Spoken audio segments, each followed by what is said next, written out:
Ito, taba ng manok yung gawin nating mantika. Grabe ang taba kasi ng manok. Itong taba ng manok yung gawin nating mantika. Mantika na ganun. Dami na.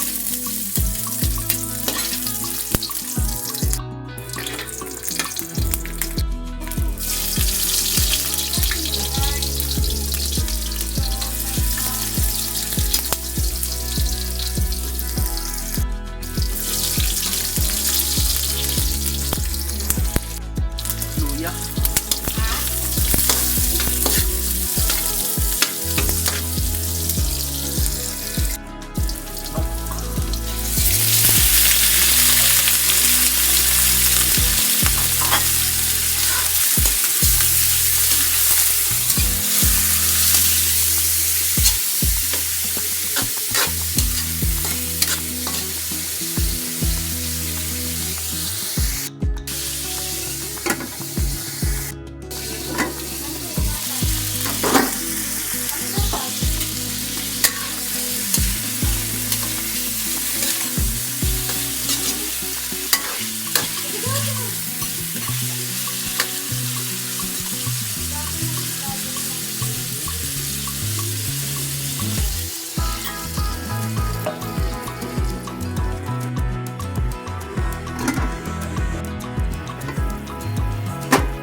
Gulay sayuti.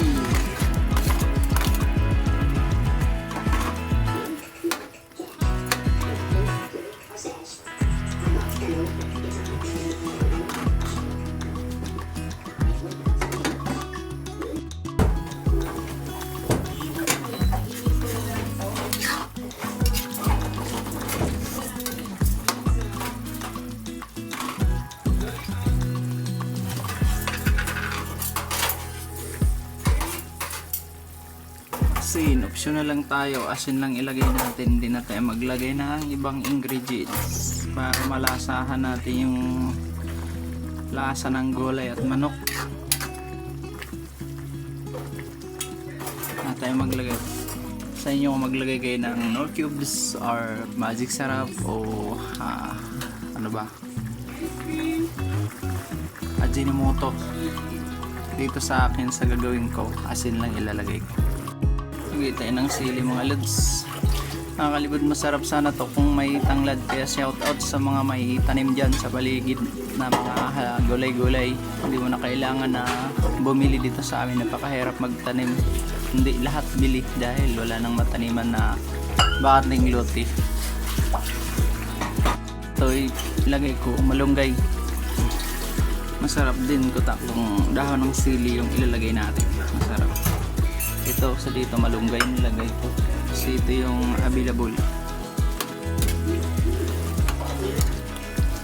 Punta ka pa sa palengke pag gusto mong kailangan mo ng dagdag na ingredients sa lulutuin mo.